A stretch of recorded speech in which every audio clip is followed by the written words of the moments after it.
con excepción de este grupo por acá. No tienen que estar necesariamente aquí, de este grupo para acá. Bienvenidos, muchas gracias. Ahora, Rodrigo Sierra. Es realmente un gusto, un placer, un honor tener a Rodrigo, profesor. Rodrigo es biólogo de la Católica, de estas aulas, 2 maestrías en Ohio State, un PhD en Ohio State también, y trabaja en temas de conservación, mapas, etcétera, etcétera.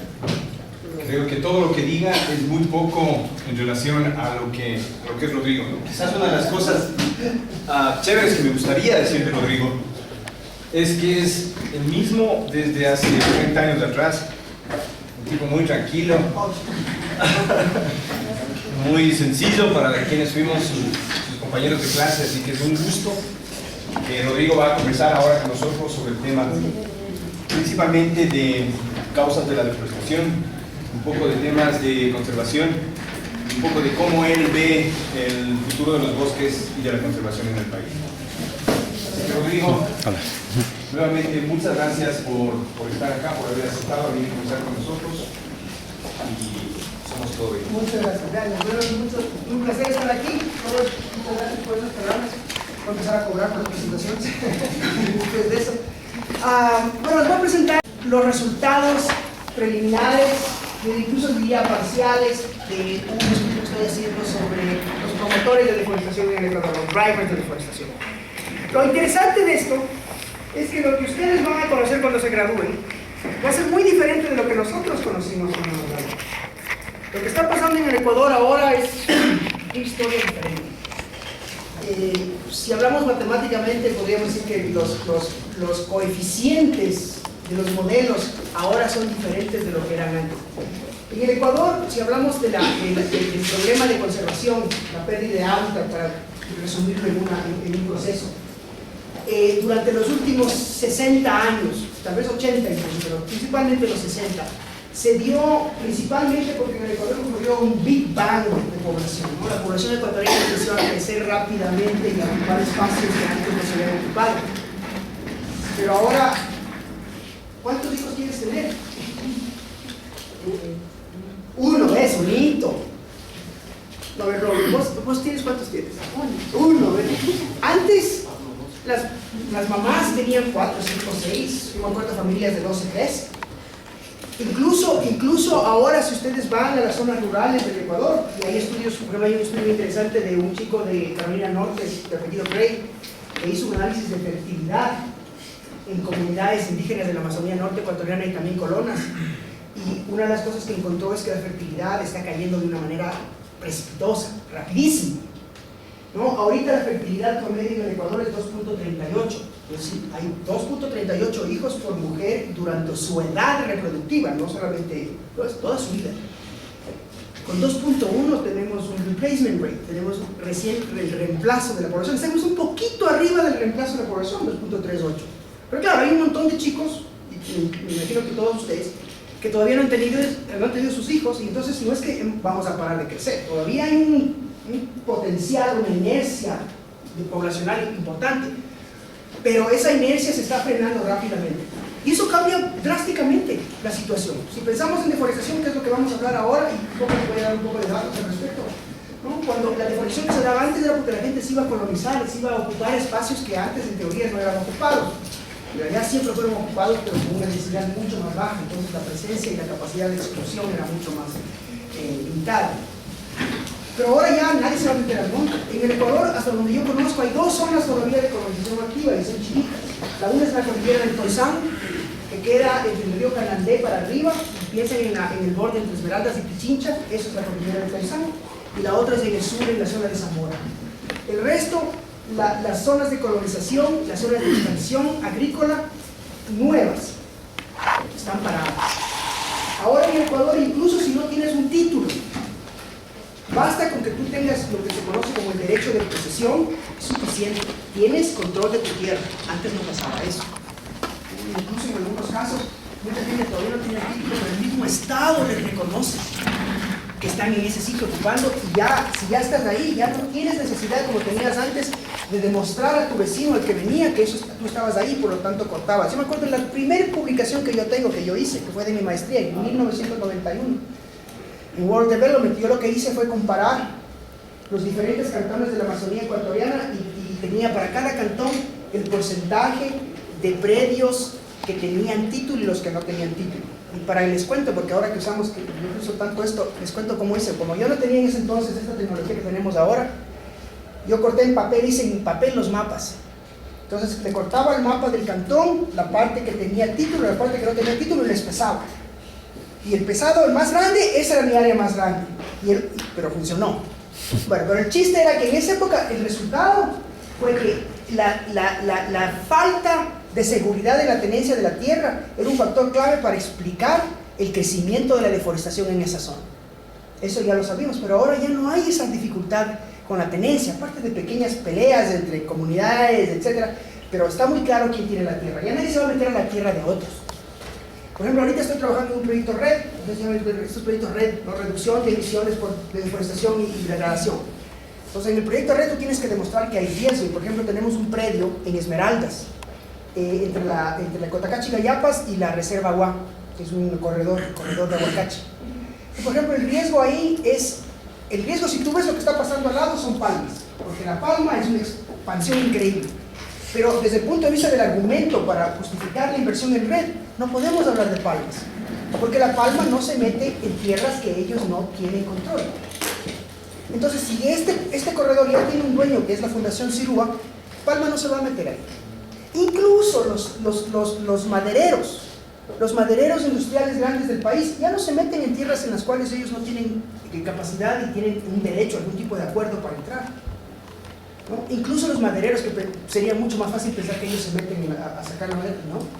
Son pequeños madereros itinerantes medianos los que se meten en zonas ilegales, los que se meten a las áreas protegidas, etc. Pero los grandes madereros ya no se meten porque no les conviene, porque ellos ahora buscan una certificación, y la certificación les permite subir el precio de su madera, pero a la vez tienen que someterse a un montón de controles. Por ejemplo, ayer teníamos una reunión y decíamos, queremos los mapas de las plantaciones de las empresas madereras. Y entonces la persona con la que estábamos decía, nos tienen que dar el punto. O sea, no hay opción. Ellos tienen certificación. Para tener la certificación tienen que tener acceso libre a su información. Entonces, la situación ha cambiado muchísimo. Entonces, lo que yo les voy a hablar ahora, les voy a hablar un poco de estos promotores de la deforestación en el Ecuador. Vamos a hacer una mezcla de cosas, una serie de modelos. A los que les gusta la estadística van a estar felices aquí. A los que no les gusta la estadística me piden que les explique un poquito más. Pero vamos a hablar de estos drivers, pero vamos a ver a estos drivers grandes, los vamos a ver de una visión macro. La deforestación y los procesos de ocupación del suelo funcionan como el clima. El clima tienes procesos globales grandes donde tienes estos vientos superiores, alisios, que se mueven a grandes alturas y que son movimientos simples, relativamente hablando, y bajo estos tú vas bajando las escalas donde ya empiezan a intervenir las cordilleras, y después de las cordilleras los pequeños valles, y al final tienes una piedra, que debajo de la piedra, al lado de la piedra, a este lado crece la planta y al otro no crece porque a este lado está protegida. Entonces aquí hay escalas de trabajo. Lo que estamos hablando ahorita son esas escalas grandes. Vamos a ver al Ecuador como una unidad grande, como un sistema grande, dentro del cual la deforestación funciona.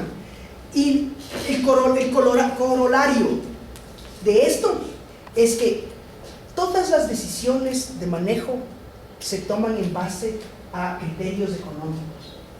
Hasta los indígenas, que están metidos en el monte y que nunca han salido, en su toma de decisiones utilizan criterios económicos, sino que no usan moneda, usan otro tipo de criterios económicos, porque la economía, desde ese punto de vista, es ¿qué es lo más eficiente para el usuario? Y eso es importante para ustedes que están estudiando cómo conservar. Bueno, cómo conservar, para poder entender cómo conservar hay que entender cómo es que la gente toma decisiones. Y el 99.999% de las personas toman decisiones en función de factores económicos, no de factores morales o ideológicos. Tal vez ustedes son ese 0.0001 que lo ven de una manera más romántica, muy chévere, no, y eso no hay problema. Yo también salí de ahí, acuérdense, yo también soy biólogo, salí de biólogo para los biólogos, pero en la verdad la conservación no funciona así. La conservación funciona con precios, ¿no? Si paga o no paga, si no paga no se conserva, si paga se conserva. Así funciona la sociedad en general. Y les voy a enseñar un poco de mapas además, ¿no? Para tenerles entretenidos. Bueno, entonces vamos a la charla con esa introducción.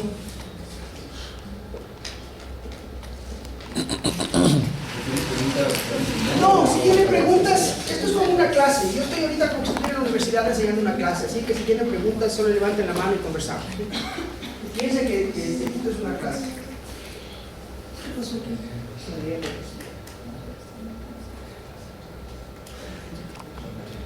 La estoy haciendo con un arreglo para conservación internacional, CEI, Ecuador.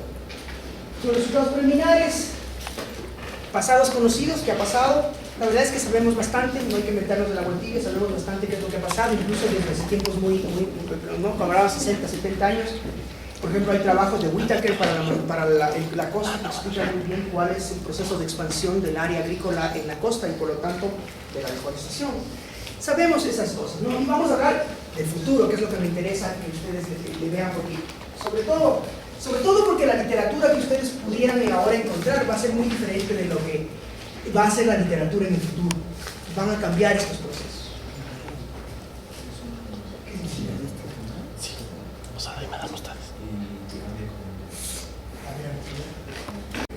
Mejor, más fácil. Entonces, las tres preguntas que vamos a contestar, en diferentes niveles. Primero, ¿qué ha pasado en la cobertura del bosque del Ecuador entre 2000 y 2010? Y sobre todo les voy a contar algo para la Amazonía. Para la Amazonía tengo un modelo muy interesante que habla de tasas de deforestación anuales de 2006 al 2010. Eso es un intento mío que funciona bastante bien. Y bueno, para ustedes les cuento. Aquí hay muchas cosas interesantes, y son cosas interesantes que después de pensar 10 horas no resolví, y el rato menos pensado en un segundo se me ocurrió la solución. Y así es la vida. El rato menos pensado, ¡tum! Ay, se me di cuenta y así van a ver. La segunda cosa es, ¿qué explica esto? Y ahí es donde nos vamos a quedar bastante tiempo. Y les voy a enseñar un par de modelos sobre qué puede pasar en el futuro, que es lo que mencionaba Roberto, que yo creo que también les interesa. No, fuentes de información. Entonces tenemos un par de mapas míos, ¿no? Estas son fuente 1, 2, 3, 4. Estos mapas, estos son los mapas de Bosque del Mae, la versión anterior, están por sacar una versión nueva. Estas mapas de ecociencia para Amazonía recientes son bastante buenos, y los mapas de ciencia también para Amazonía. Yo a todos les he metido a la mano, les he hecho arreglo, y lo que he hecho es les he mezclado para hacer lo que les voy a enseñar. ¿Ya? Desde el punto de vista conceptual, hace un momento yo les insistía y les resaltaba que para poder realmente hacer algo tenemos que tener esta visión económica. Y les insisto, si alguna vez realmente quieren hacer algo, tienen que coger una microeconomía, tienen que coger una macroeconomía, porque es que realmente, como van a ver, para poder entender, hay que entender cómo la gente toma decisiones y por qué, y eso es economía, más allá de que ser o no ser economista. En este caso, lo que estamos hablando y lo que vamos a ver es que vamos a concentrar en qué es lo que genera demanda. Demanda de un espacio, porque a la final todas las pérdidas de hábitat, se basan en una demanda de un espacio que es no hábitat, ¿verdad? Es el bosque que se convierte a caña, es el bosque que se convierte a palma, es el bosque que se convierte a pastos, es el bosque que se convierte también incluso en una represa. Pero es una demanda de ese espacio, y esa demanda está generada por muchas cosas. Está generada, como pueden ver aquí, uno, por la accesibilidad, por ejemplo, ¿no? Si yo estoy cerca de una zona, yo uso esa zona, porque es la zona que está a mi alcance. Si hay muchísima gente, también uso esa gente, pero no necesariamente en una forma lineal. Pónganse a pensar, por ejemplo, en países como los europeos, donde ahora hay un crecimiento, hay una recuperación de los hábitats, porque ya la gente ya no vive en las zonas rurales, vive casi toda en las zonas urbanas, y las zonas rurales se intensifican. Bueno, el Ecuador está yendo por el mismo camino, ¿no? Y eso les voy a enseñar un par de modelos al respecto, que van a ver cómo es que la población está cambiando, y nos dice cosas muy interesantes, por ejemplo, de lo que está pasando en los páramos, pero no me quiero adelantar mucho a eso. Pero la dinámica de población es muy importante. Mercados, ¿no? Piensen, por ejemplo, en Brasil, en la soya, ¿no? La demanda de soya para alimentación de ganado, para biocombustibles, esa es una demanda de territorio agrícola en sí, y eso recupera. Y claro, esa demanda está relacionada con accesibilidad, ¿no? La accesibilidad afecta a esto, la población afecta, ¿no? La accesibilidad, porque la gente requiere accesibilidad. Si ustedes se ponen a ver en la Amazonía ecuatoriana, por ejemplo, vamos a pensar en las carreteras de la Amazonía ecuatoriana. Hay las carreteras troncales, las que son generadas por el Estado, en el caso de la Amazonía Norte, principalmente por las petroleras. Pero si ustedes después se acercan, van a ver que hay miles de carreteras por todos lados. ¿Quiénes hicieron esas? Los gobiernos locales, los mismos granjeros. Entonces, kilómetro por kilómetro, la mayor parte de carreteras en el Ecuador han sido generadas por la gente que vive en esa zona. Esa demanda, entonces, aquí hay un montón de interacción. Y más allá, ¿no? Más allá tenemos el tema de políticas. Por ejemplo, vamos a hablar aquí de empleo y cómo el empleo está relacionado con deforestación.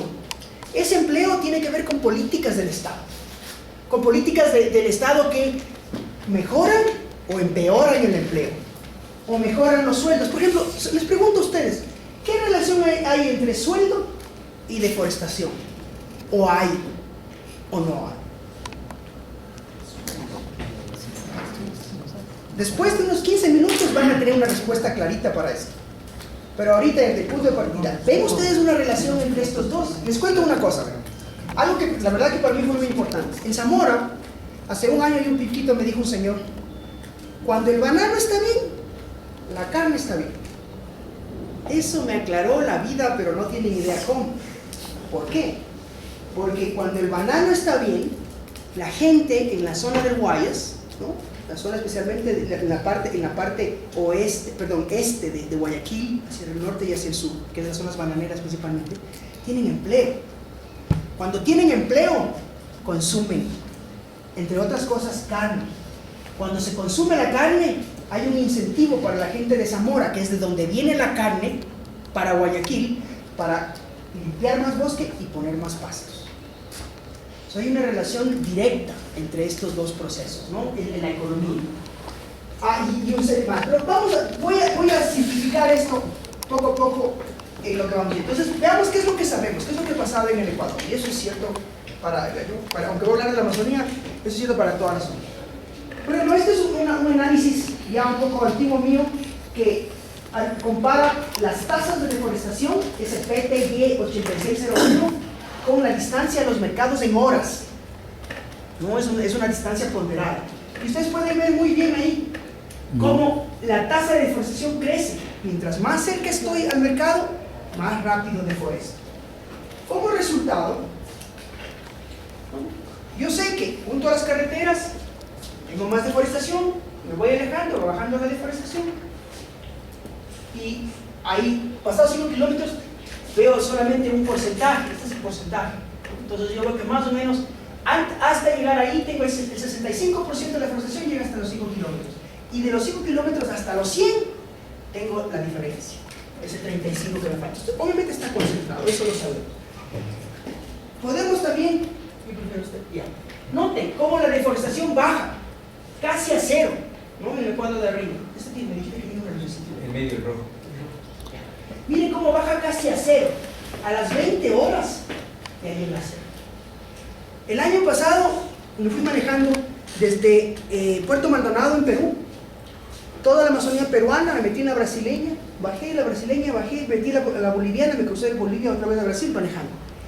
Y son carreteras larguísimas que nosotros no tenemos, porque somos mucho más chiquitos. Pero era muy interesante ver cómo la deforestación se iba viniendo. Yo seguí la carretera, el bosque se venía acá. Llegaba un punto en el que estaba en la carretera, pero el bosque estaba ahí.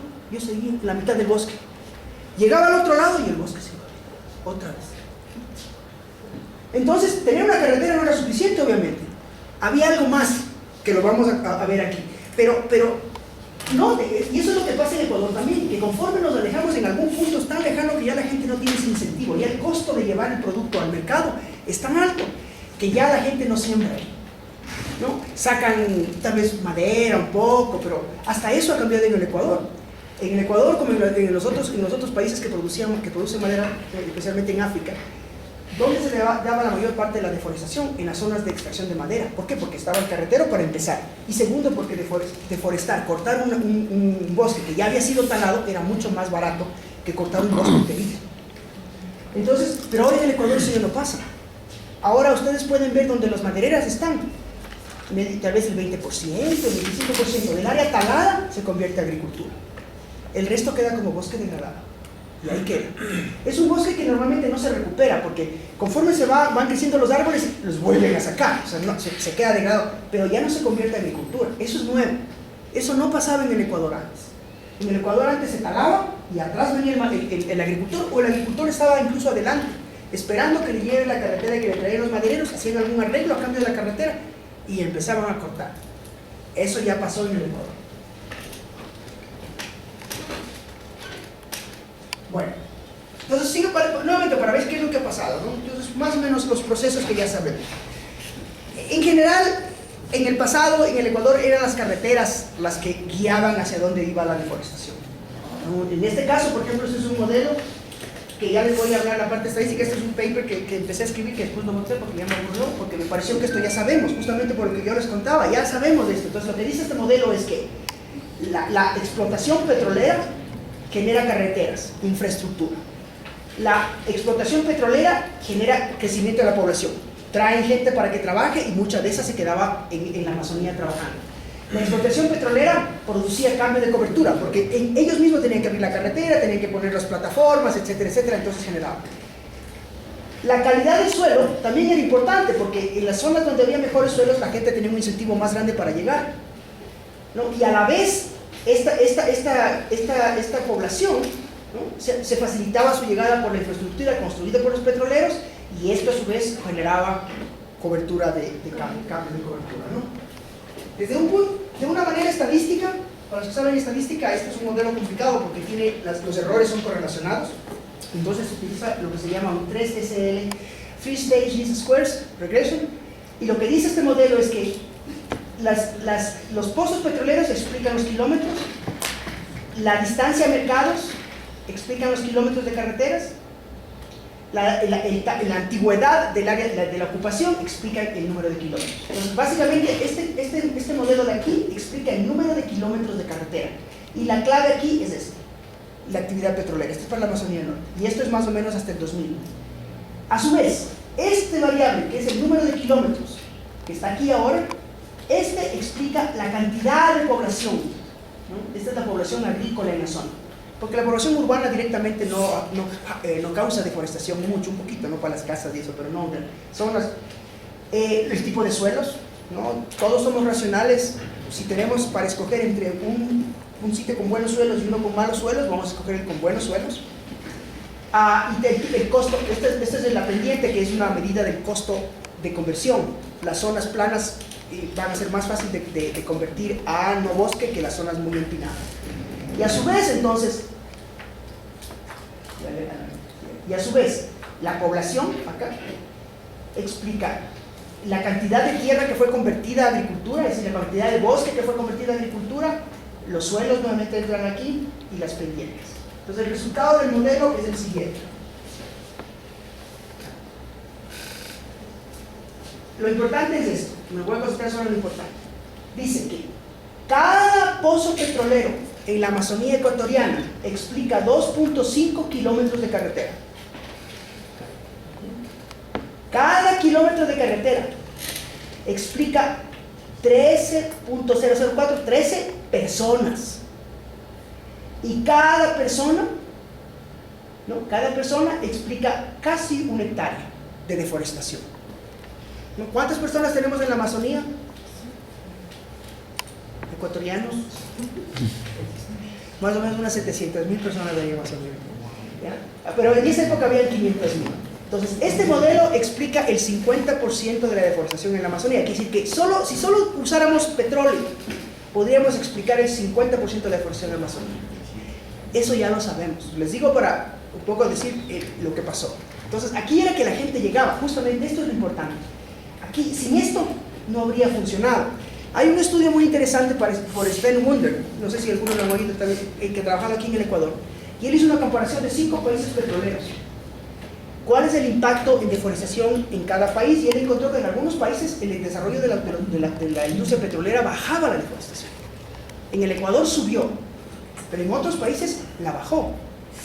Y entonces en su estudio él lo que concluye es que Cuando el desarrollo petrolero favorece a los sectores urbanos a costa de los sectores rurales, una carretera lo que hace es saca a la gente. Porque si yo soy un país petrolero que compro todo desde afuera y no compro a mis propios campesinos, entonces mis campesinos no tienen trabajo. Entonces, ¿cuál es el efecto de poner una carretera? Que la gente abandone el sector rural. Y si no hay gente en el sector rural, entonces empezamos nosotros a tener menos mano de obra, menos capacidad de transformación. Al menos mientras no cambiemos los sistemas productivos, porque otra cosa es si entonces vendemos las tierras a uno que tiene un tractor, entonces ya con tractor no necesitas gente, tienes un tractor. Pero si los sistemas productivos se mantienen, el efecto de que el sector petrolero favorezca a los sectores urbanos es que se abandonen los sectores rurales. Lo interesante de esto es que en el Ecuador lo que está pasando es esto último. Ahora la gente abandonando los sectores rurales. La próxima vez que se vayan por Baeza, Cotundo, y empiecen a bajar para Mancas y eso, fíjense en las laderas y van a ver cómo los bosques están creciendo de nuevo, se están recuperando. La gente los está abandonando. Y si después se bajan a conversar con la gente y les dicen, vean, ¿por qué no siempre les van a decir? Porque ya los jóvenes se fueron. Todos están viviendo o en Quito, o en Puyo, o en Tena, o en Baeza mismo. Y la gente que quedó incluso, ya no están en la finca, ya están en Baeza, en Cotundo, en los pueblos de ahí. ¿Por qué? Porque como tienen un mejor transporte, ahora se van a sus fincas todos los días y regresan de la finca. Entonces eso significa que ya no tienen 8 o 10 horas al día para trabajar, y peor los sábados y domingos. Eso significa que ahora se van 4 o 5 horas, trabajan y regresan. Pero como todos ellos también son gente racional, por lo tanto esas 4 o 5 horas las invierten en las actividades más productivas y dejan de lado aquellas que no son tan productivas. Y esas son donde crecen los bosques de nuevo, donde se recuperan. Y tenemos recuperación de bosques en algunas zonas, importante en algunas partes, no tanto en otras, y en otras obviamente seguimos perdiendo. Eso no quiere decir que tenemos más bosque que antes, pero en algunos países sí. Costa Rica, Puerto Rico, El Salvador, para darles ejemplos cercanos a nuestros. Uruguay tienen más bosque ahora que lo que tenían hace 20 años. ¿Por qué? Les voy a dar un ejemplo, para que vayan. Por ejemplo, les voy a dar el ejemplo más interesante que me parece a mí, que es el de El Salvador. En El Salvador ahora hay mucho más bosque que antes. ¿Por qué? Porque la gente del sector rural, como les digo, abandonó el sector rural por varias razones. La primera razón es la guerrilla, sin duda. La gente abandonaba las zonas rurales para irse a una parte donde sea más seguro. Pero también en El Salvador empezaron a desarrollar maquiladoras. Y las maquiladoras emplean miles y miles y miles de personas. Entonces la gente, especialmente jóvenes, mujeres sobre todo, salían a trabajar en las maquiladoras. Tanto es así que en El Salvador ahora para el sector rural están trayendo gente de Nicaragua. Porque ya los salvadoreños ya no viven en los sectores rurales. Y eso con el tercer factor, que es una caída en las tasas de crecimiento de la población. En el caso de Costa Rica y de Puerto Rico es un poquito menos dramático. Es en cambio la urbanización.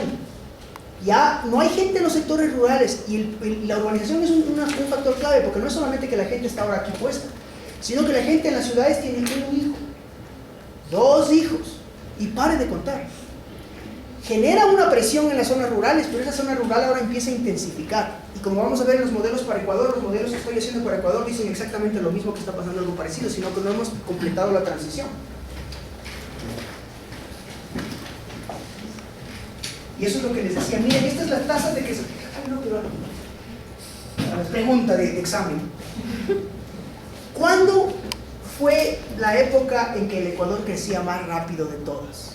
Ahorita, hace 10 años, 5 años, 20 años, 30 años. ¿Cuándo crecíamos más rápido que nunca?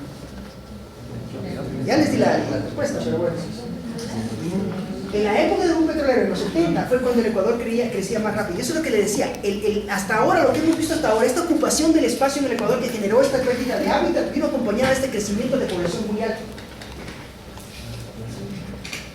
Miren, ahí está. Entonces ahí tenemos el año más o menos 65, 70 son las tasas más. Esta es tasa de crecimiento. 3% al año. Y luego desde ahí, miren cómo va cayendo. Estamos más o menos aquí, al 1 punto piquito. Esa tasa de crecimiento. Y esta es una proyección mía. Entonces, mi proyección era que para el año 2050 vamos a estar creciendo a un 0.25. Estamos pareciéndonos a Italia o algo así. Eso viene. Pero no pierdan de vista que con esto Aquí hay un batallón de gente que todavía no ha tenido hijos. O sea, no es que la población se detiene tan rápido. Aquí todavía tenemos un montón de gente. Miren, esto va bajando. Aquí ya la tasa de fertilidad está en 2.3. Ya está baja, pero la población va a seguir creciendo. No es que hemos resuelto el problema, sigue creciendo. Pero va cambiando mucho. La situación va cambiando. Miren el siguiente. Esto es Ecuador. Esta es la distribución de la población en el Ecuador. La población urbana en rojo, la población rural en verde. Miren, la población sigue creciendo. Pero vean esto. Esta es la población urbana. ¡Tuc! Y más interesante todavía, vean la población rural. Crece, crece. Está más alta todavía, ¿no? Ya está baja. No solamente que está baja, miren, ya se estabiliza. Y entonces ahorita va a empezar a caer.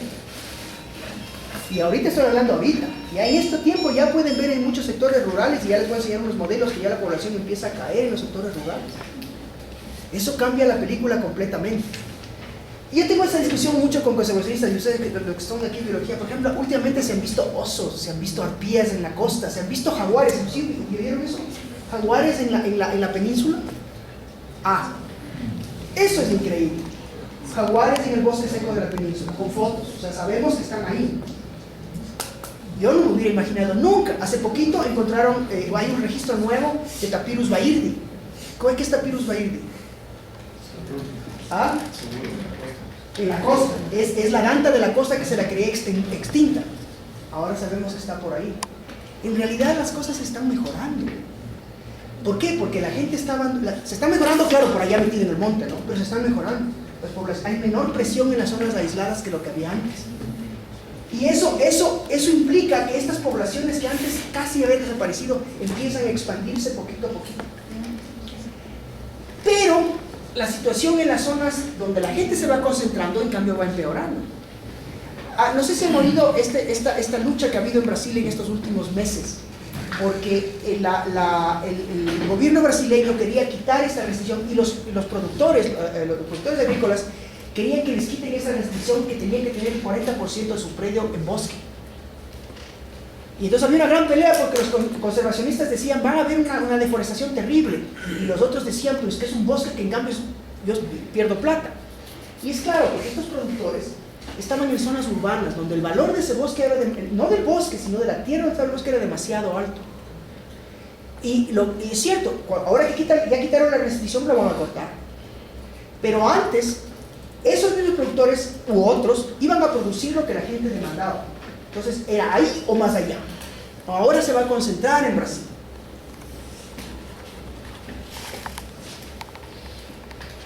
Bueno, una pregunta. A ver, claro. Recibí una conferencia que decía que más de la mitad de la población está ahorita en lo que son las invasiones en squatters, como las favelas. La mitad. La mitad, decía que sería la mitad de estaba por China principalmente, China, Bombay y bueno, todo lo que y Brasil. ¿Nosotros tenemos alguna medida de lo que es el Guasmo? Nosotros las invasiones. Sí, pero no creo que está hecho, pero se podría hacer, porque tú puedes sacar del censo de vivienda, tú puedes sacar información sobre eso, porque en el censo de vivienda tú tienes tipo de vivienda, cómo está construido, por qué son las paredes, con qué son hechos los techos, el piso. Entonces sí puede servicios básicos. Entonces, no, que yo sepa no está hecho, pero se podría hacer, pero en Ecuador tú ves mucho menos que en otros países. ¿No? Tú mencionaste en India y China, y lo que yo he visto en las dos zonas, en China especialmente, yo no he visto lo que tú ves, por ejemplo, en África, donde ahí realmente tú tienes zonas donde no solamente que son amontonados, sino que tienes estos corredorcitos así metidos, ¿no? Que son miles y tal vez millones de horas. En África, posiblemente ves, en China yo no he visto ese tipo de cosas.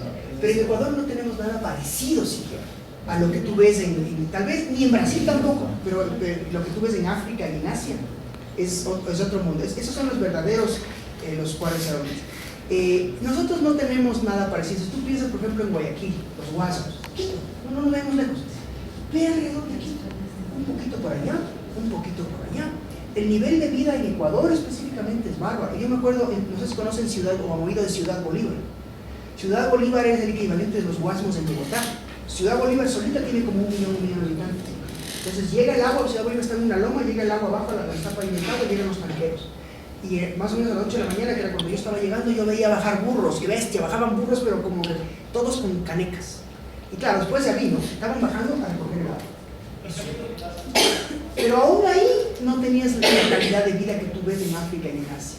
No, nosotros no tenemos esos niveles de vida así tan pobres.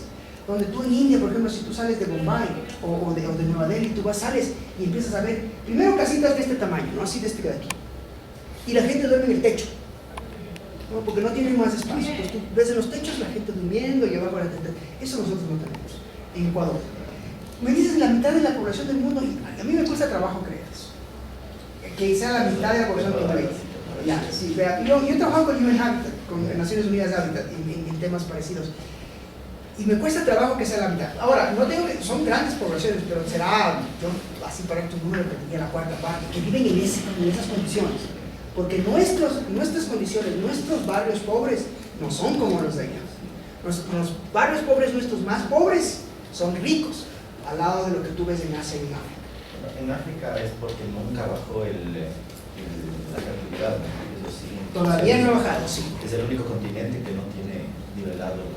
Sí, bueno, está bajando, pero sí, no ha bajado tanto. Yo me acuerdo de un estudio hace años que les preguntaban a las mujeres africanas cuántos hijos quieren tener y no bajaba de 7. No bajaba de 7. Y era porque parte de su cultural y también lo que era óptimo e ideal. Pero ahora la tasa de fertilidad más alta en el mundo, creo que es en Zambia, creo que es 5.8 o algo así. Lo que sigue siendo alto. Pero para irnos al otro extremo, la más baja es Singapur, 0.8. ¿No? Ecuador, y eso sé porque estaba viendo lo de Ecuador, que es 2.3 que te contaba. Pero en todo caso, nosotros en nuestro país no conocemos la pobreza que se conoce en otras partes. Ahora, claro, si te vas tal vez a Chimborazo y te metes al páramo, esa es otra cosa, pero ahí no tienes esa densidad que tú ves en los otros. Pero ahí los niveles de vulnerabilidad y todo. Sí, hay una pobreza muy grande. Lo que le quería enseñar siguiente es que yo estoy aquí generalizando, pero dentro del Ecuador hay muchas diferencias y diferencias importantes. O sea, no hay que descontar eso. Y aquí es solamente un ejemplo.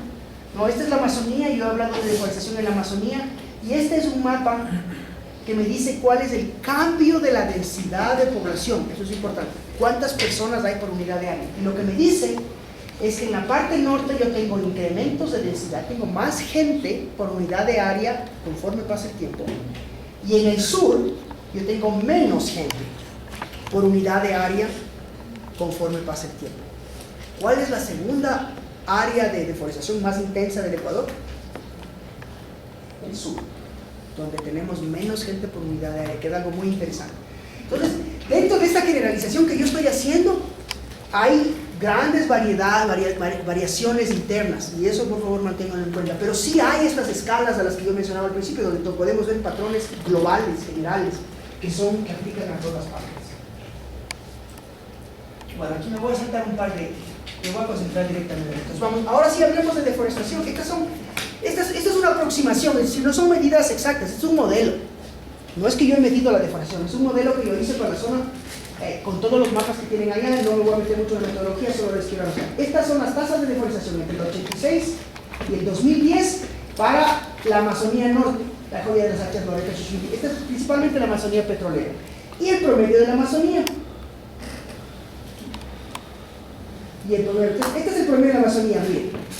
0.5 más o menos, baja 0.2, algo así, y sube de nuevo. Va. En algunos cantones, como en el caso de Shushufindi, mucho más alta, ¿no? Pero ha bajado. Entonces lo importante aquí es que tenemos varios periodos muy claros. Hay un periodo antes del 89, hay una década entre el 89 y el 2000, y hay otro periodo que es la década del 2000 para acá. En este caso de la Amazonía Norte, este periodo de acá es de deforestación baja, y no sé, tal vez algunos de nosotros que estábamos en esa época nos acordemos, pero aquí esta fue una época de crisis del país, ¿no? En el año 86, 89 más o menos fue una época de crisis del país. Ya les voy a enseñar más datos para apoyar eso, pero ahorita les digo. Y aquí tenemos en cambio una época de bonanza del país. Y después, ¿qué pasó aquí? En el año 99, la dolarización. Pero la dolarización es solo un indicador de una crisis mucho más profunda y mucho más grande, ¿no?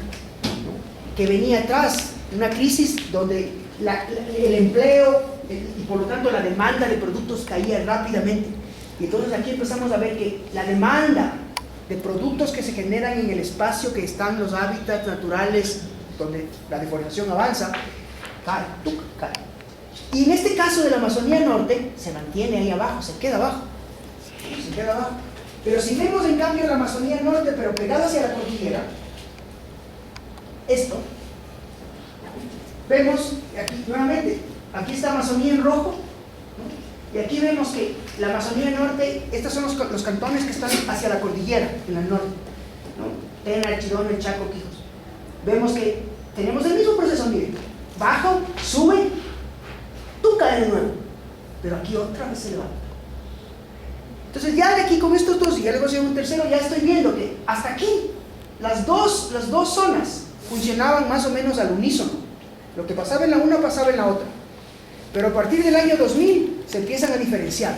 Tenemos una zona, la zona pegada a la cordillera que responde, se levanta la deforestación, mientras en la otra se mantiene abajo. Ahora vamos a ver el sur de la Amazonía. Por cierto, estos datos son no publicados, no les pueden contar a nadie. Ya, eso solo vos te dice el chiste hoy. Bueno, esta es la Amazonía Sur, ¿no? Miren, la Amazonía Sur pasa lo mismo. Vemos que hay un periodo de deforestación baja, de demanda baja del espacio. Hay un periodo más largo, de demanda más intensa, y luego otra vez una caída, pero otra vez se levanta en cambio en la Amazonía Sur. Y en la Amazonía Sur se levanta bastante, llega hasta 3%, ¿no? 3% de deforestación. Esto es en el caso de Cipinera del Fondo. En nosotros, mira, se levantó, pero solo llegó a 1.2. En este, en cambio, se quedó por acá abajo, ¿no? Estaba igual a 1.2, pero es más bajo de lo anterior. En cambio, en el sur, los niveles de deforestación más altos que estamos viendo en el Ecuador son el sur y Esmeraldas, ¿no? Lo que estamos hablando. ¿Tienes alguna pregunta tú? ¿No? Última pregunta. Esta tasa de deforestación en el sur actual que ha incrementado tanto se debe a colonización de qué provincias más. Ya. No, es que eso es lo interesante en el sur. En el sur no hay colonización. Ya la gente, hay unas partecitas, sí hay unas pequeñas partecitas, pero lo que estamos viendo aquí es la gente que ya está ahí. Son principalmente, aquí tú tienes grupos indígenas que ya han bajado de las sierras antes que ya llegaron y que ahora ya están ahí, y que ahora lo que están haciendo es cortando el bosque para poner pastos para ganar, para producir carne para la costa. Pero les hago notar algo y en el siguiente yo les pongo así más o menos. Miren, este es el precio del oro. Y en el sur sabemos que tenemos unas minas gigantescas ahora de oro. Miren, ese es el precio de oro. Baja ahí, sube y se levanta la deforestación. Yo no creo que podemos explicar mucho de la deforestación en el sur con el oro, pero yo sí creo que podemos explicar una parte de la deforestación en el sur con el oro. El oro en sí no deforesta mucho. El área que ocupa el oro no es un área muy grande en comparación del área total de deforestación. Pero lo que hace el oro es genera esa demanda, porque trae gente que vive en la ciudad. Yo tenía una reunión, esto lo he estado presentando en varias partes del país, justamente para validar los resultados. Entonces, una de las cosas que he visto, que veía en Zamora, cuando estaba en la reunión en Zamora, era que conversaba, les oía a la gente conversar, y el uno decía, me estoy construyendo una casa, el otro va que está comprando un carro, el otro que viene mi tía se regresa de España y va a poner un hostal. Es un movimiento, pero increíble. La ciudad de Zamora está creciendo y la economía de Zamora está viva. Esa economía de Zamora es la que se conecta con las zonas rurales de Zamora y genera eso que estamos viendo aquí. Y parte de eso es el oro, porque Zamora se está preparando. Por ejemplo, cuando ahora que estuve en Zamora, llegué a un hotel de $20 al día, tenía una televisión plasma de tamaño gigante, de lujo el hotel. ¿Por qué? Es una inversión para los mineros que van a llegar. ¿No? Se está preparando. Entonces, sí genera deforestación. Pero me parece que, y ahí empezamos, a nivel global, ya viendo a nivel nacional, ¿qué es lo que genera la deforestación en la Amazonía? Estas son las tasas de empleo urbano para las 3 regiones y para el país. Y miren, noten esto, claro, los datos empiezan en el 90, entonces no podemos irnos hasta el 86, pero podemos ver que miren cómo sube del 86, sube al 90. En la década del 90 el empleo está aquí. ¿Qué pasa en el año 90? Se cae. ¿Qué pasa después? Se empieza a levantar. Entonces, si yo le pongo esto con las tasas de deforestación, es que cuadran perfecto. La deforestación sube, el empleo sube. La deforestación se mantiene alta, el empleo está alto. La deforestación cae, el empleo cae. La deforestación sube, el empleo sube. ¿Por qué?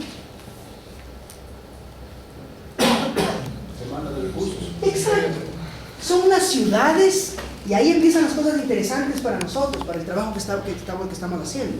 Son las ciudades los motores de la deforestación.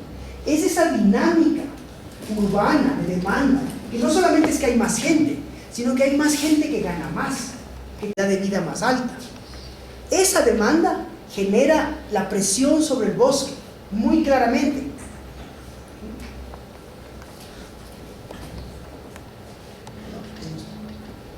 Pero no en todas partes, y ahí tienen las partes, las cosas interesantes desde el punto de vista de lo que yo estoy haciendo, desde luego.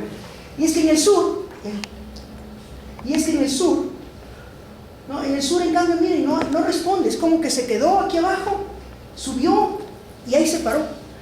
Entonces, en el sur, en cambio, la explicación que tengo es que en el sur se creó una economía regional, que ya no está conectada a las grandes urbes. Perdón, en el norte, disculpe, en el sur ya quedamos que era mucho más alto, perdón. En el norte se creó una economía regional que no está conectada, como está conectada la de Zamora a Zamora, la ciudad, a Loja, a Guayaquil, a Cuenca, ¿no? Que se quedó ahí. Entonces ahora les voy a enseñar algo diferente. Ahora les voy a enseñar entonces un modelo que explica esto.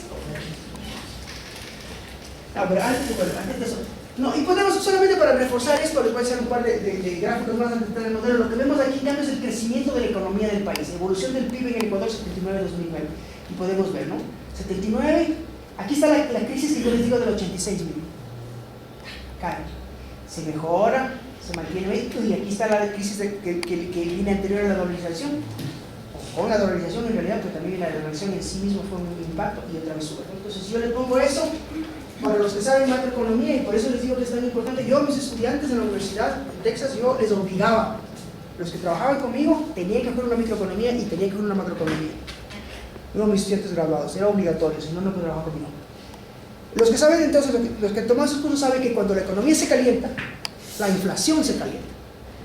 ¿No? Por eso es que cuando el Ecuador no puede hacer eso porque no tenemos una moneda nuestra, pero si tuviéramos una moneda nuestra, ¿qué es lo que hacen los bancos centrales cuando quieren que la economía se enfríe? ¿No? Ponen las tasas de interés más altas, le ponen más caro el dinero de manera que se enfría.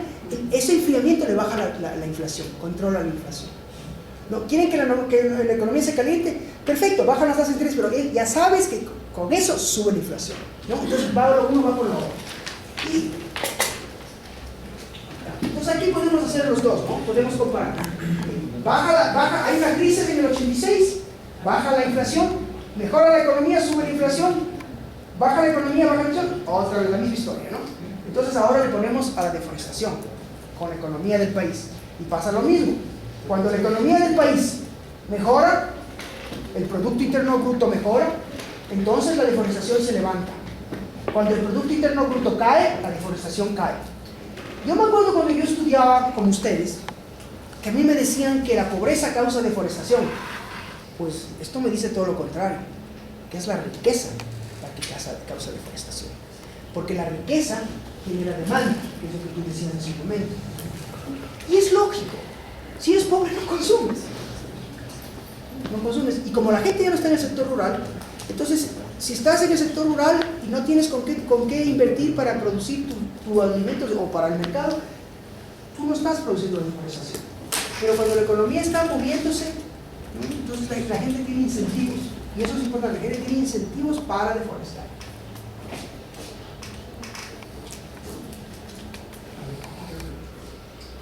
Y aquí, entonces ahora concentrémonos en la parte norte. Entonces para la parte norte yo hice un modelo separado. Un modelo que calcula la probabilidad de que una hectárea de bosque haya sido deforestada hasta el año 2010. Y ese modelo es este de aquí. Lo que dice es que la probabilidad de deforestación, que es esto de aquí, es una transformación de acá, da lo mismo. Esta probabilidad es una probabilidad bruta, llamémoslo así, que después tiene que ser convertida como esta probabilidad. Este es el modelo logístico probablemente dicho. Esta probabilidad bruta es una función de la distancia a los mercados que también son centros de servicios, no solamente un mercado, sino ahí también compones tu motosierra, ahí compones la bomba de agua, entonces es más cosas, ahí consigues préstamos para el tractor, etc.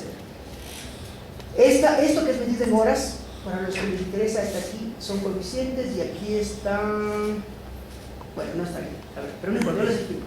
Entonces, es una función, la de probabilidad es una función de esta distancia a este mercado, es una función a la distancia al camino, al carretero principal más cercano, es una función a la distancia de los ríos, es una función de la intensidad de población, esta es una variable inventada que ya les voy a explicar, es una función de la tenencia de tierra y en este caso específicamente se refiere si es o no es un área protegida y es una función del paisaje. ¿No? Si ustedes piensan dónde están las zonas ganaderas en la Amazonía, las zonas ganaderas de la Amazonía están en estas zonas que tienen colinas bajitas, ¿no? Las muy planas o las muy empinadas, la gente prefiere no meterse. Las muy planas porque se inundan y las muy empinadas pues sale muy caro. Entonces, ahora nos pasamos en cambio ya al mapa.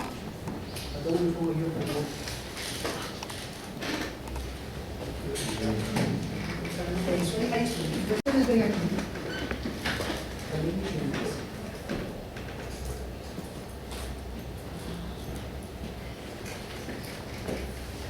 Especiales tiene este modelo. Este modelo tiene dos propiedades que son muy importantes para lo que estamos haciendo. A ver, pero antes de tal vez una pequeña explicación. ¿Qué significa riesgo? El riesgo es una probabilidad de que algo suceda.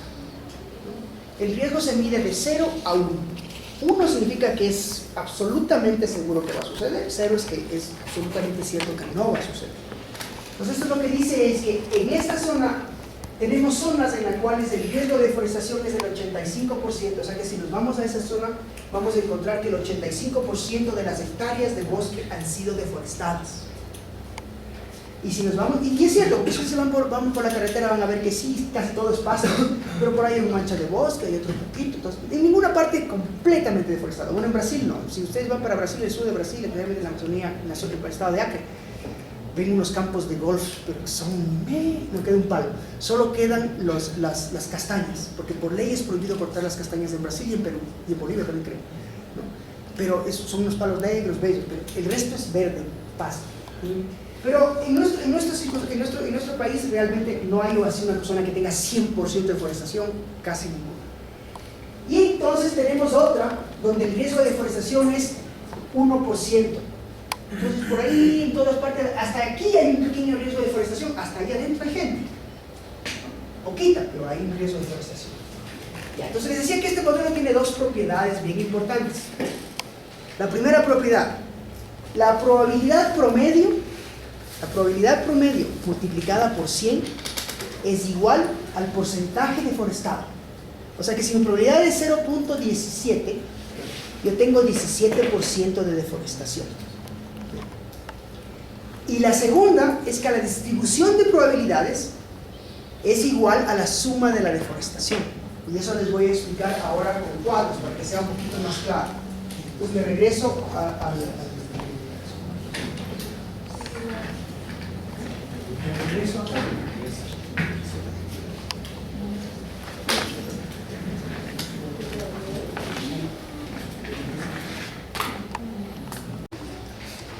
en esta zona hay 4 cantones y estos son los porcentajes del cantón deforestado observado en 2010, es lo que medí que se ha deforestado en cada cantón, y esto es lo que dice el modelo que se ha deforestado. 0.999. Los que saben estadísticas deben estar con la boca abierta ahorita, porque eso significa que el nivel de precisión del modelo es fabuloso. Entonces el modelo, porque es calibrado para una zona, ¿no? Conforme va haciéndose más grande va perdiendo, pero eso es importante porque ¿qué es lo que yo quiero hacer ahora? Y eso vamos después a hablar.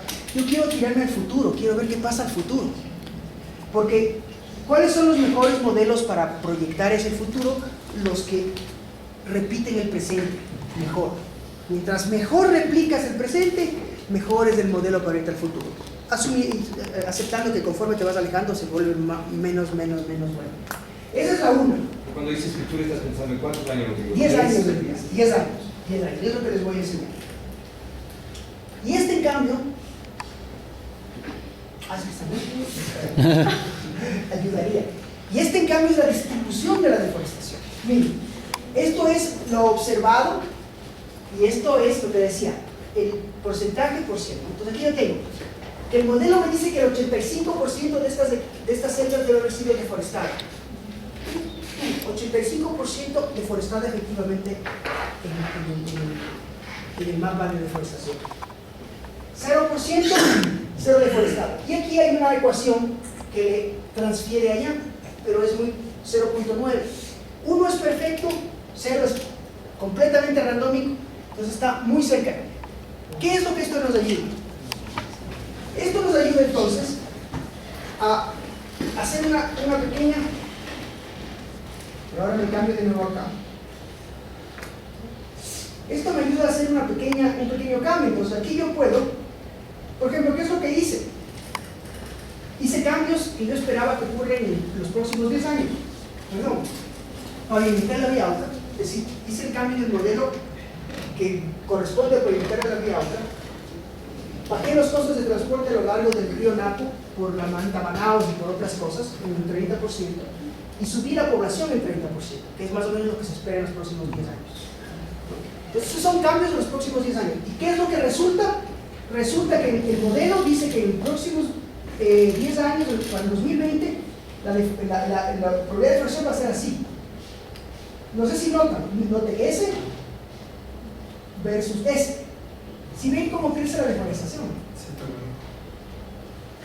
Más fácil de ver es con este de acá. Esta es la resta del uno del otro. Donde está rojo es donde aumenta la deforestación, donde está verde es donde baja la deforestación. Primero que tienen que ver aquí, el tener a Yasuni aquí juega un papel importantísimo, porque por lo menos en el modelo baja la deforestación. Lo bueno del modelo es que se apega muy bien al observado. Se mantiene esa carretera como... Y aún con la carretera ahí. Y yo puse las carreteras por acá, que son nuevas, que van a nuevos pozos, que ahorita no sé, pero están por acá las carreteras, que van a pozos.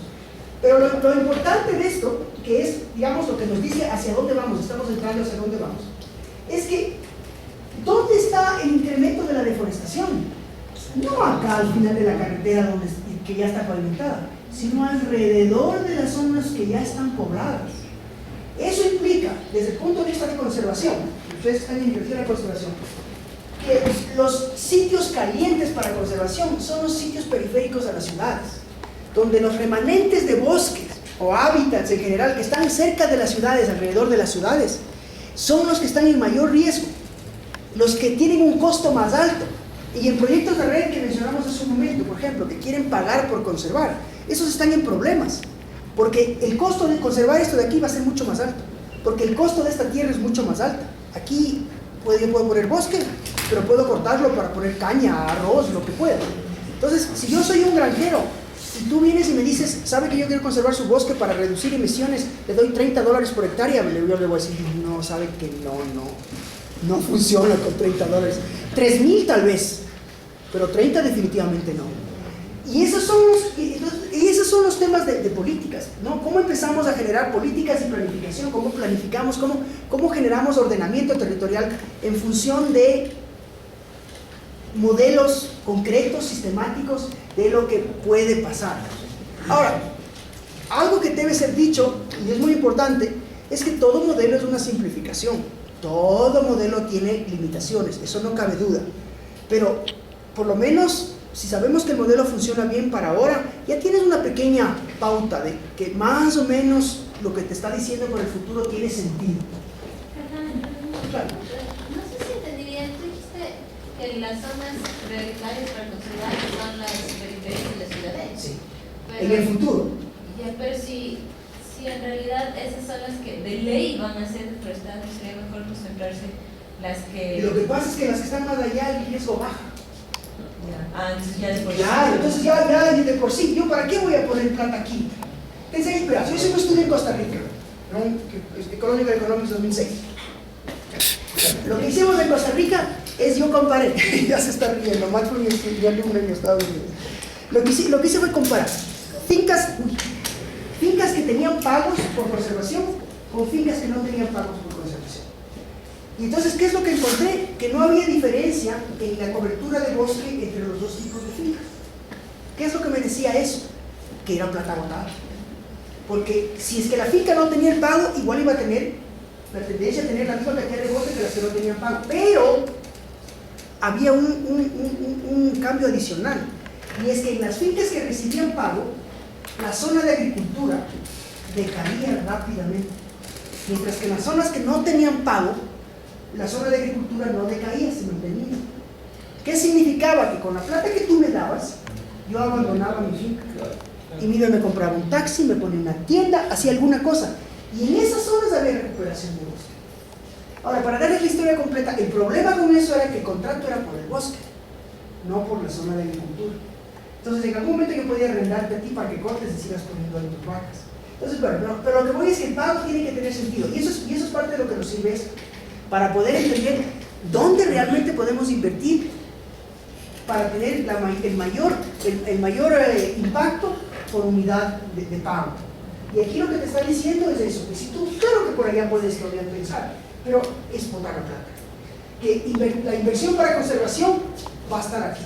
Esa es la que realmente cuenta. Y ahora les voy a enseñar entonces, y con eso después de ir a cabo, les voy a enseñar el complemento de esto, que es un modelo de difusión de población en el Ecuador. Todas estas son cosas inventadas, ¿verdad? No es que yo iba a medir de centímetro a centímetro. Estas son cosas que yo voy montando modelos, saco información de aquí, saco modelo de información de acá y voy montando esto. Entonces, todo puede ser debatido y rebatible. Pero aparentemente lo que he hecho, lo que estoy haciendo ahora con ustedes, esto lo he hecho ya en Zamora, en Tena, en Coca, en Guayaquil esta semana, después me fui al MLE Corinthians, por si acaso, y etcétera, ¿no? Entonces, esto realmente parece que está funcionando, que realmente está reflejando un proceso que es real. Entonces, ahora, ¿qué música de la liga?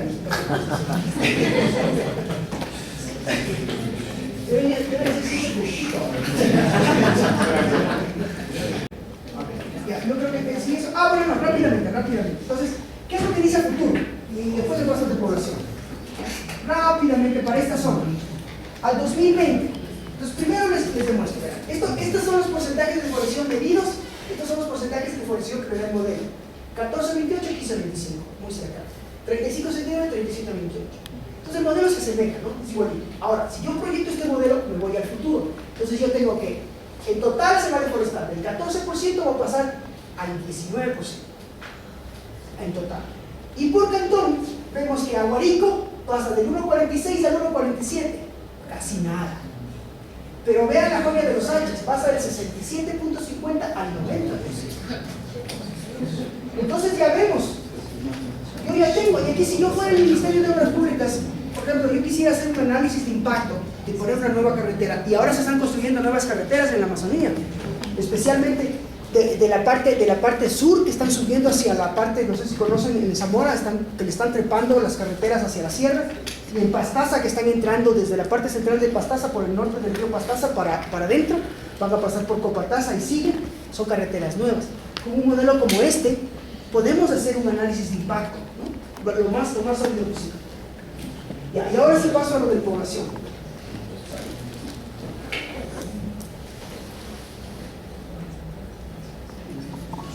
Entonces, mira, yo tengo este modelo.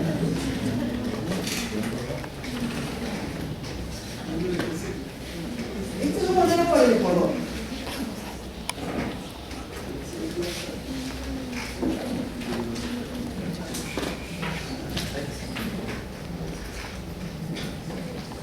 Este es un modelo de cambio de población 2000-2010 en el Ecuador.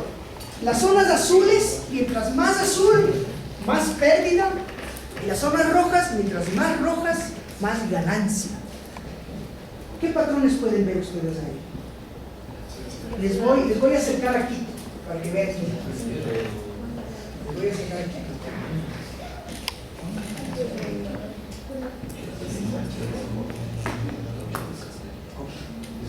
Miren, eso es Quito.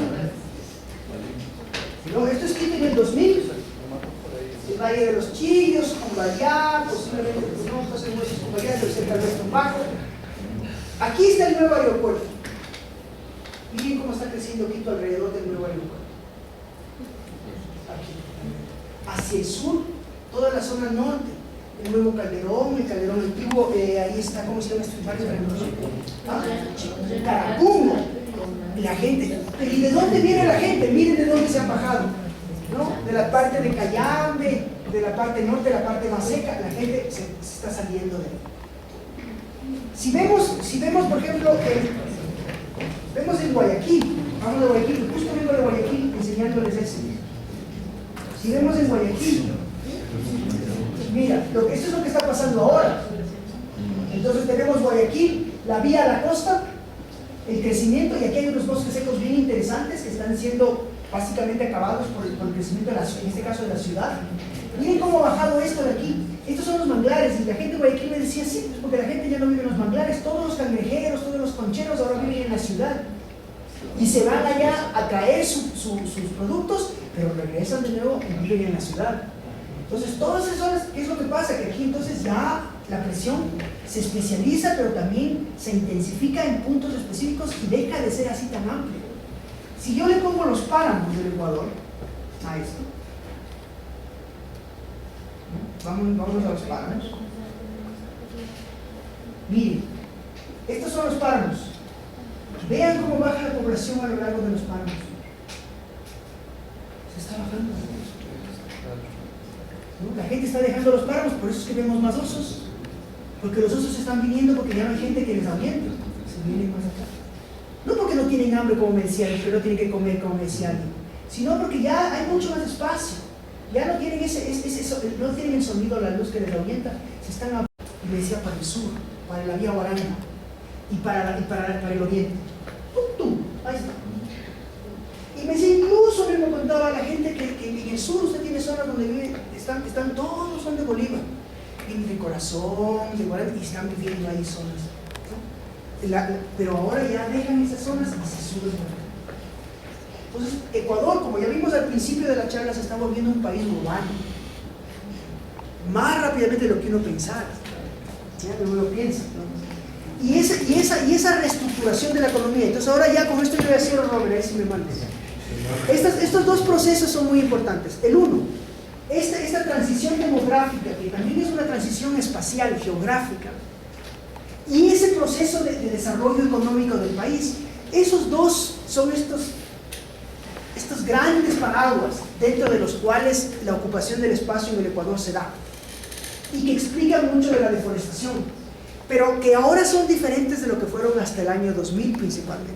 Entonces es un nuevo siglo con un nuevo sistema, con nuevas necesidades, con nuevas prioridades, que no son las mismas que las anteriores, y les repito, porque está bien que estudiemos, pero ustedes tienen que tener los ojos abiertos a que este es un nuevo mundo, donde estamos trabajando con procesos diferentes. Ya. Bótame. ¿Podemos ver la zona de Venezuela también? Claro que sí podemos ver la zona de Venezuela. Si quieren ver alguna zona en especial, me avisan. Vamos a ver Guaranda. Guaranda, vamos a ver Guaranda. La verdad es que la pregunta es bien confusa, ¿no? Les digo, las ciudades que más crecen en el país son las ciudades medianas, no las ciudades grandes. Y la razón es porque la gente ahora ya, las ciudades grandes crecen porque tienen su población grande y siguen llegando sin duda, pero las ciudades medianas tienen calidades de vida muy parecidas a las grandes. Si comparamos porcentaje de electricidad, acceso a agua potable, las medianas tienen una calidad de vida muy buena, ¿no? Entonces están creciendo rápidamente. Son estas ciudadcitas de aquí, Cuyo, Tena. Eso. Sí, tocaría hacer una descripción, porque el último censo del país se notó que tiene todavía más crecimiento que Guayaquil. Como Guayaquil está estabilizando y Quito le está alcanzando en población. Podría ser una excepción a la realidad. No creo, porque lo que pasa es que Quito sigue creciendo, pero si comparas velocidades, tasas, porcentajes anuales, las pequeñas crecen más rápido. Más rápido. Claro, porque son chiquitos, ¿no? Pero crecen más. Sí, Rodrigo, muchas gracias. Se ve que la presión sobre el cambio de uso de la tierra se va a dar hacia los sitios donde se van a urbanizar más las cosas. Entonces, o sea, desde un punto de, eso es lo que todavía no comprendo bien, desde un punto de vista en cantidad de territorio afectado, es un futuro más o menos cómo sería. O sea, porque yo lo veo, si la presión se va a ejercer sobre las áreas urbanas, yo lo vería muy bueno, porque las zonas, va a dejar de haber zonas rurales y va a haber como que menos huecos en todo el país de deforestación, porque todo se va a focalizar en puntos más concretos.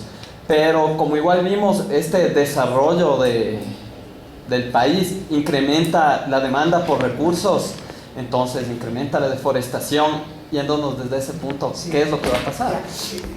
Estás en lo correcto. Incrementa la demanda, pero incrementa la demanda en zonas que ya están intervenidas. Es decir, son los remanentes de bosque que quedan en esas zonas intervenidas los que van a chupar, los que van a sufrir las consecuencias.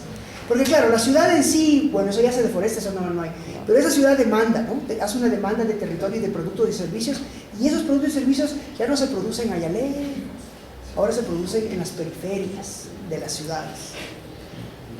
Mientras no cambiemos el sistema, o sea, si nos metemos en el sistema brasileño de producir soya, entonces las cosas van a cambiar. Por ejemplo, La Palma es un caso muy típico, ¿no? La Palma tiene más o menos 300.000 hectáreas en el país y ellos quieren llegar a 600.000 hectáreas. Esmeraldas ya está ocupado, ya no tienen espacio donde expandirse en Esmeraldas. El oriente, por alguna razón, está también parado. Y en La Palma ya no crece en el oriente. ¿Para dónde va a crecer? Para el sur. ¿A dónde crece La Palma? La Palma se lanza principalmente sobre bosques, ¿no? Algo ocupa de zonas que no son boscosas, pero principalmente se lanza sobre el bosque, corta el bosque. ¿Por qué? La teoría es, yo creo que en eso coincido con algunos colegas, en que es el costo de la tierra. El bosque cuesta menos que comprar un pastizal. Entonces se lanzan ahí. Pero si te vas al sur, ya no tienes pues donde mucho bosque en el sur. ¿Dónde se van a lanzar? El poquito bosque que queda. ¿No? Porque entonces, más o menos viene a ser lo mismo. Son los remanentes de bosques en estas zonas que ya están siendo ocupadas, que ya están siendo usadas, las que van a sufrir, las que van a tener un riesgo mucho más alto. Pero lo que tú dices está en la misma línea de lo que tú dices, ¿no? Cuando hablemos de áreas municipales, de áreas provinciales, vamos a tomar muy en cuenta lo que Rodrigo nos está mencionando este rato, porque es básico y fundamental justamente el punto que menciona. Las reservas municipales, todo lo que son reservas, donde vamos los ciudadanos, los citadinos, ¿dónde vamos a ver un kinder? A Pasochoa, al Pululagua. Esos van a sufrir, porque el costo de mantenerlos va a incrementarse. Y claro, se va a hacer más difícil la gestión municipal, que son los que están a cargo de eso. Haciendo una comparación con respecto a que en la represa no se está reforestando más para hacer más posibilidades de ganado local, para implementar Guayaquil. Guayaquil no se volvió, no pueden Caloja entonces. Sería de una manera más unificada si se implementa eso. No sé, depende, no sé cuál sería el impacto del PLC. Porque si tú piensas, empecemos en El Salvador, por ejemplo, ¿no? Que lo que resultó en sus acuerdos policiales fue la generación de maquiladoras. Y las maquiladoras absorbieron la mano de obra completamente. Entonces eso bajó la deforestación en El Salvador. Pues un poco depende de qué es lo que produzcas. Ahora, en algún lado se tiene que producir. Pero hay zonas en las que yo puedo producir 10 por hectárea y en otras donde yo produzco 1 por hectárea. Entonces, si yo pongo 20 vacas, si yo pongo el modelo holandés, pongo 20 vacas por hectárea, no sé si tengo 20, pero digamos 20, en vez de tener una o 0.8 como tenemos ahora. Entonces, eso yo puedo producir lo que se requiere en la misma. Entonces, un poco eso yo creo que depende de para dónde nos tire el TLC. Ahí vienen cuáles son las políticas. Y justamente esto lo que te dice es qué políticas tú debes hacer. Entonces, una política en ese contexto es cómo tú favoreces la intensificación del uso de la tierra, que se use lo que tenemos más intensamente. Entonces, no sé si no es una respuesta concreta, pero es que lo que pasa es que depende de ese caso. Justo ayer, recordarán si hablábamos de este tema. No solamente ampliar las fronteras agrícolas, sino producir de mejor forma. Ese es quizás también el mensaje importante. ¿Qué es lo que ha pasado en los países desarrollados? Por ejemplo, veamos los Estados Unidos. ¿Qué pasa en los Estados Unidos? En los Estados Unidos ahora las unidades productivas son cada vez más grandes, son cada vez más intensivas, más capitalistas. Ya los pequeños productores tienen que salirse porque no les avanza, no pueden competir con estos grandes. Pero en cambio el bosque está creciendo. Y con este modelo también se debería pasar a ver, por ejemplo, otra problemática social en el caso del aumento de la delincuencia. en cuestión de decir si la migración es No por sé. ejemplo, del campo a las ciudades? Y me supongo que tienen trabajo en las ciudades. Bueno, Claro, sí, sí, sí. pero en alguna crisis puede ser que no haya trabajo y a lo mejor tengan que... Yo me imagino que sí, pero no te podría decir, o sea, no sabría cómo explicar esto para una cosa tan fina. Lo que pasa es que estas son cosas más gruesas, ¿no? Son más globales. El tuyo ya es mucho más, no sé, podría ser que sí, pero no sé cómo se debe explicar todo eso. Pero yo pienso que mayor estudiar esta vocación sería Claro. obviamente. Esto está hablando de deforestación. Ahí tienes otros problemas. Contaminación, sin duda. Por ejemplo, aquí no hemos hablado de degradación de bosques. Ese es otro proceso que no hemos tocado aquí. Esto es para deforestación y el cambio de hábitat que va con deforestación. Nada más. Hay muchos otros procesos ambientales que obviamente son diferentes y no están aquí. Eso no se refiere a eso. Bueno. ¿Algo más, colegas? Gracias, Rodrigo. Gracias por... Pues a trabajar en el mundo real, por llamarlo de alguna manera. Entonces, ustedes que todavía están a tiempo y que todavía tienen ciertas opciones a perfeccionar su capacitación, entrenle al tema economía, como Sí, dices, sí, va a serles sí, es muy extremadamente útiles en cualquier campo de la vida profesional en la que estén trabajando. Ese ¿Cómo una es también economía? un tema. En serio les digo, es muy útil, muy útil. Vale, economía. Y yo cogería una micro. La 101. Ok, la ciudad sí. Economía por